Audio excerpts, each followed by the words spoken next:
So theme 3, some ways to go, some possibilities of applying our knowledge refining techniques to get a better idea about the spiritual. And again, I remind us, this is what we can do as rational, intelligent humans. There's some degree of spiritual reality that may have an interest in what we will learn and not learn and so forth, but we can clean up our act. It's sort of like a doctor who knows she doesn't really heal anything. She does what she can, and nature does the rest. We'll do what we can and see what we can get from there. So, just to give you some examples. In any kind of science or knowledge refinement thing, people try to use tools to refine knowledge, and they're always interested in better tools. How can you refine what you're doing? Well, when you're interested in consciousness and spirituality, one of the main tools people used is meditation. Now, I could go off on a rant of how when I become world dictator, I'm not going to allow anyone to use the word meditation under penalty of death, because it's used in so many different and contradictory ways all over the world that it's an almost meaningless term. Unfortunately, we're stuck with it, and many of my semantic crusades to make terms used more precisely have gotten nowhere in life. So, meditation is a primary tool. I'll define it just for our purposes today as methods for focusing or shaping the mind to either create specific kinds of experiences or states of consciousness, or to allow clearer observation of the nature of the mind or of reality. One of the reasons I admire Shinzen Young's work, for example, is that he's one of the few meditation teachers I've ever come across who tries to define clearly what it is he's talking about. Most of us assume we know what it is. So meditation is sort of like a microscope for exploring our own mind. And incidentally, I apologize for having a picture of the brain here to represent the mind, but I couldn't find a picture of the mind on the web, even though I Googled it quite a few times. So I had to fall back on the brain. So meditation's a tool for examining the way your mind works and probably the way your brain works too. And it may also be a kind of telescope to tell you information about the outside world. So one of the first things we could do to develop an evidence-based spirituality is make this primary tool work better. Years ago, goodness, 20 years ago, something like that, I was having a conversation with Shinzen Young someday, and I was asking about how well does meditation work?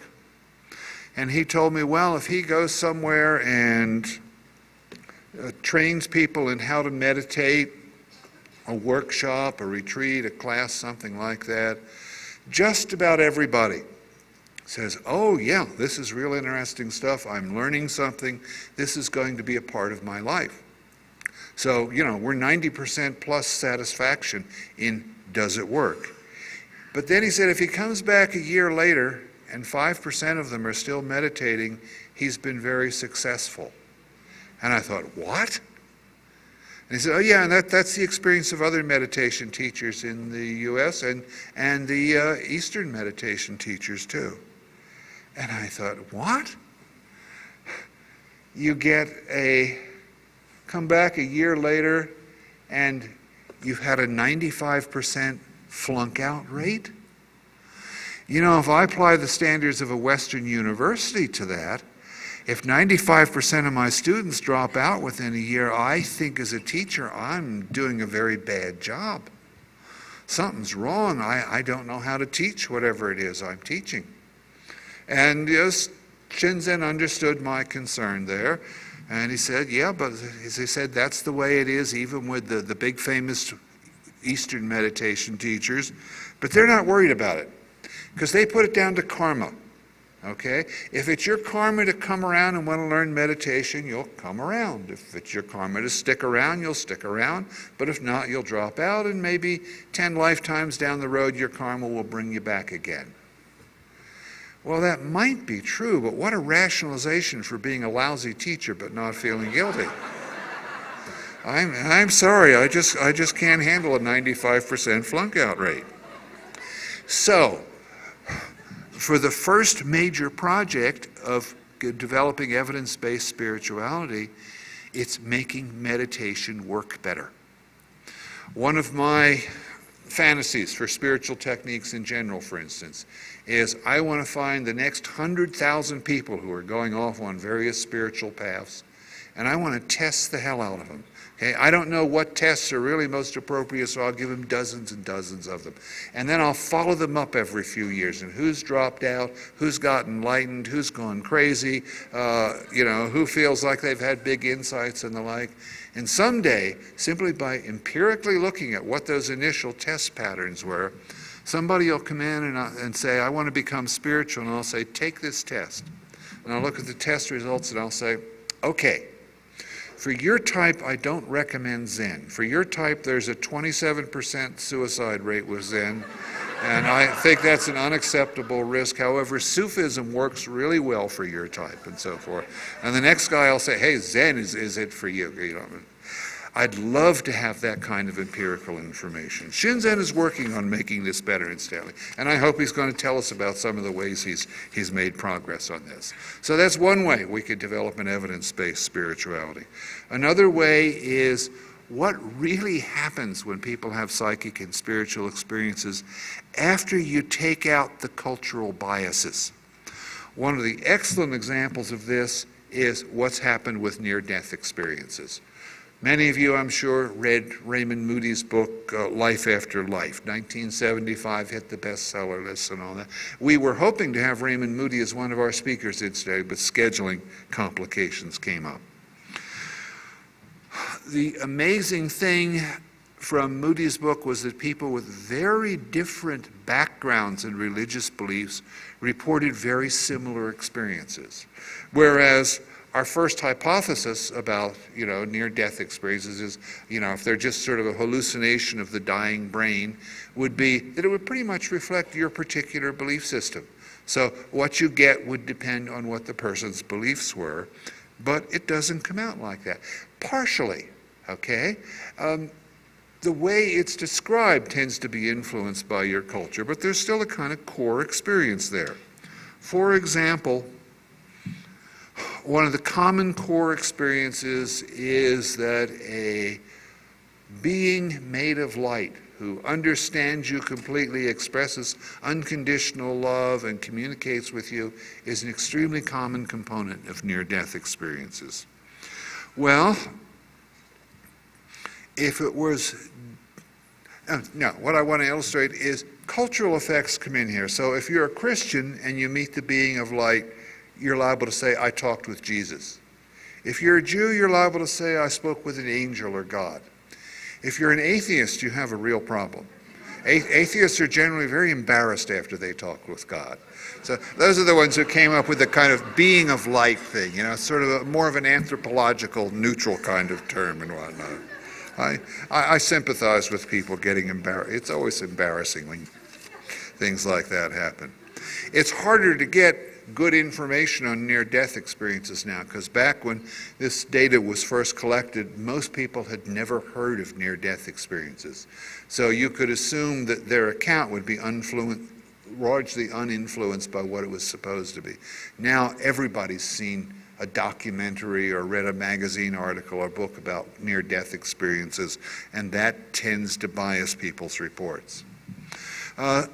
A second theory that we could test further about near-death experiences, given that there's a lot of cross-cultural similarity, is how much does brain programming go into that? So, for instance, some people have hypothesized that we've evolved to have near-death experiences. Why? Because evolution is the very fashionable way of explaining things. I don't follow this one at all. I mean, I think if evolution was involved, we would have evolved to have really horrible experiences when we almost die, because then we'd be a lot more careful about taking care of ourselves. Instead of having a wonderful experience, that makes death seem sort of attractive. But I suppose we could research that. Another hypothesis we could test about near-death experiences, which usually involve being out of the body, is maybe the person is actually out of their body in some sense. So, you know, something I could spend a long time on, but I'll just take a moment. Years ago, our babysitter turned out to have routine out-of-the-body experiences at night. She'd thought ever since she was a kid, you know, that you went to sleep, you dreamed, you woke up floating near the ceiling for a minute, saw your body in bed, went back to sleep, got up and went to school in the morning. She'd since learned it wasn't quite the way everybody experienced things. But anyway, in the laboratory, she was able to have a few out-of-the-body experiences. Wake up afterwards, I could look at her brain waves, which were different from what I was used to seeing in sleep research. And on the one occasion when she said she could see the 5-digit target number on a shelf up near the ceiling, she correctly said, yes, it's 25132. That's 100,000 to 1 odds to guess that in one trial. That was interesting. I wanted to demonstrate the feasibility of taking the idea that maybe the mind does leave the body. Put it in a laboratory setting? Yes, you can. And incidentally, she was not near death, so you don't have to be almost dead. So that's a second theme we could explore. A third theme in developing evidence-based spirituality would be looking at reincarnation. Is reincarnation real? Well, it's a tricky one, because if you reincarnate and you forget all your previous life, what do you have to work with? What you have to work with is the occasional kid who somewhere between the ages of 4 and 7 says, hey, what am I doing here? I want to go home and be with my wife. It's always very embarrassing to the parents. There are enough of these cases where some kid says something like this, and you're then able to track down somebody who has the characteristics the kid claims. You know, if the kid says, yeah, my name was so-and-so and I lived in this village and my wife was named so-and-so, and it starts getting beyond coincidence. That cute little kid, incidentally, is my son when he was a cute little kid. I was going to get a cute little kid off the internet, and I said, wait a minute, I got a cute little kid.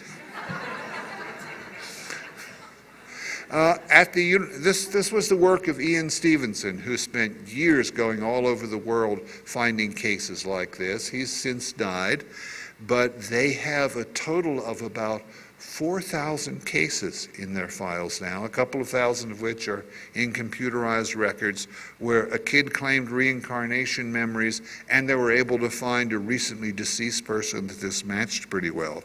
This is fascinating. You know, and you don't do it with famous people that everybody knows about or relatives the kid would have heard talked about and so forth. There's some very excellent evidence for this. Now,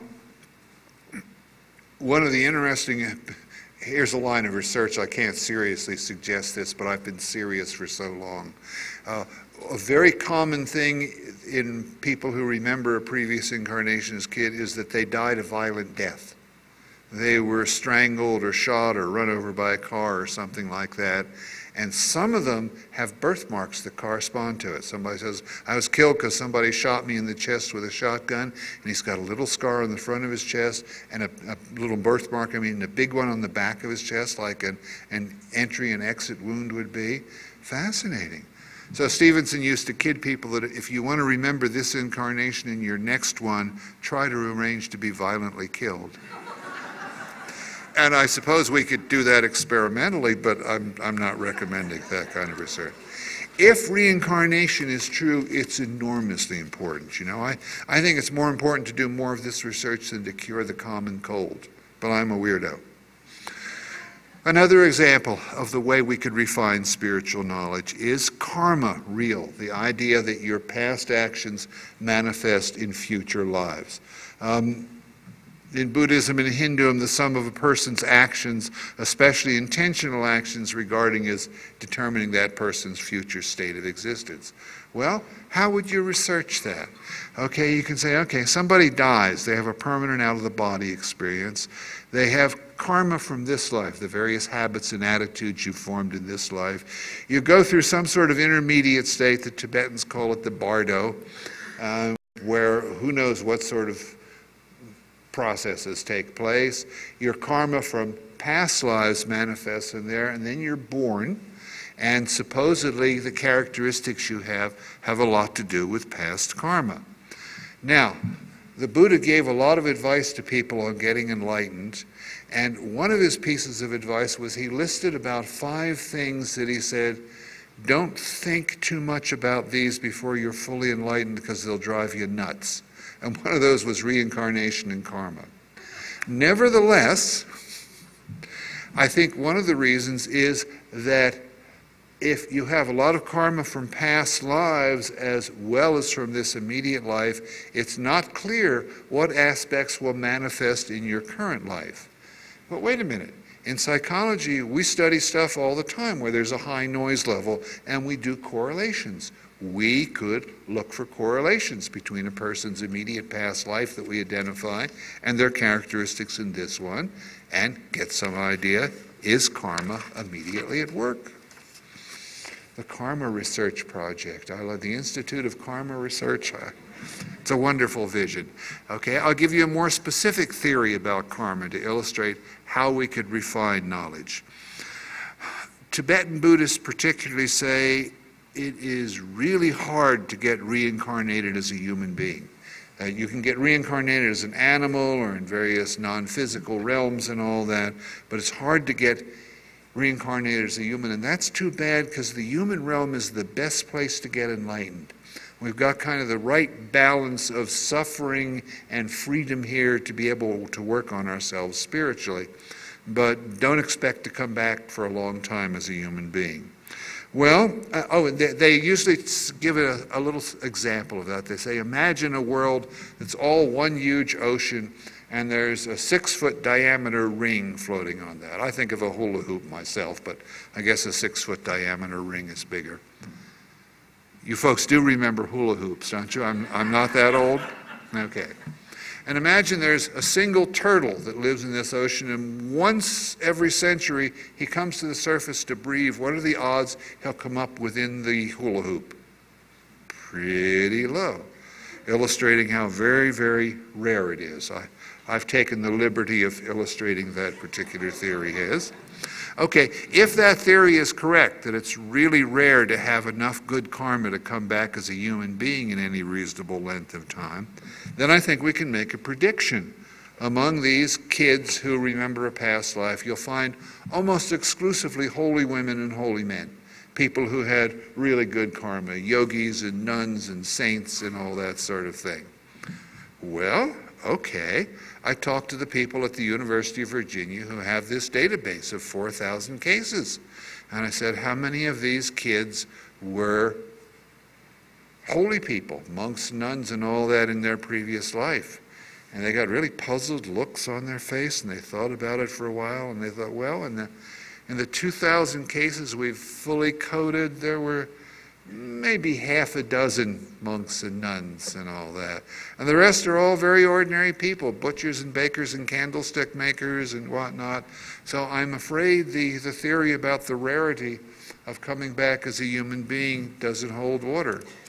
Time for a little refinement. It's probably a good teaching story to motivate people to get off their butts and become more spiritual, but I don't know about motivating people with stories that may be factually false. How am I doing on time? 35 minutes. Really? Oh, I think maybe we'll have time for questions and discussion. One particular one I want to talk about, research is not just empirical research, but it's also theoretical research, looking at your conceptions,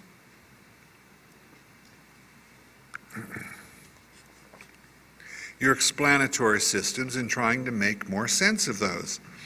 And here I want to point out the research and theorizing that Shinzen Young is doing.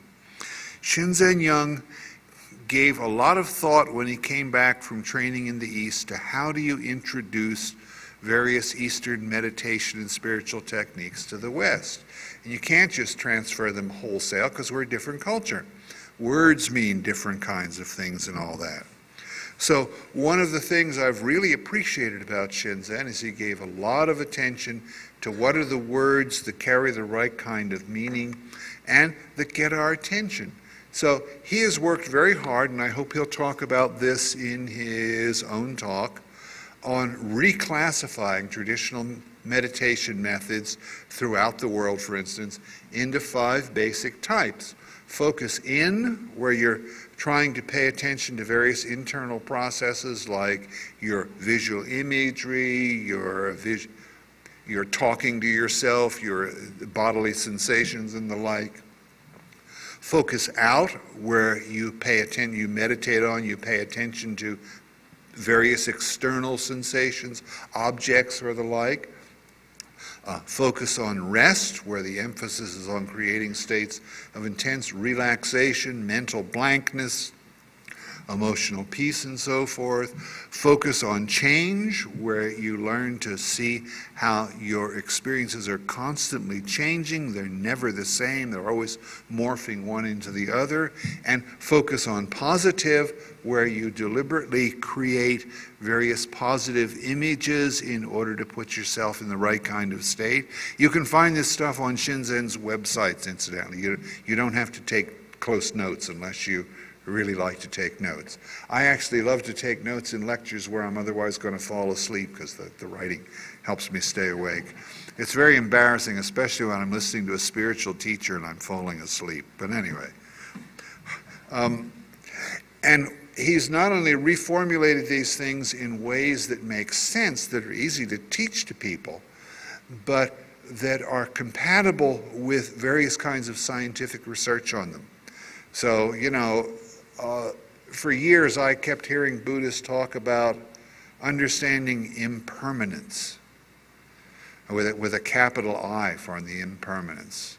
I was just thinking, wow, that's pretty mystical, impermanence. I wonder what that is. And then Shinzen taught me how to meditate on flow. Impermanent. Oh, that's how one thing changes from I've been meditating on impermanence all these years. Wow.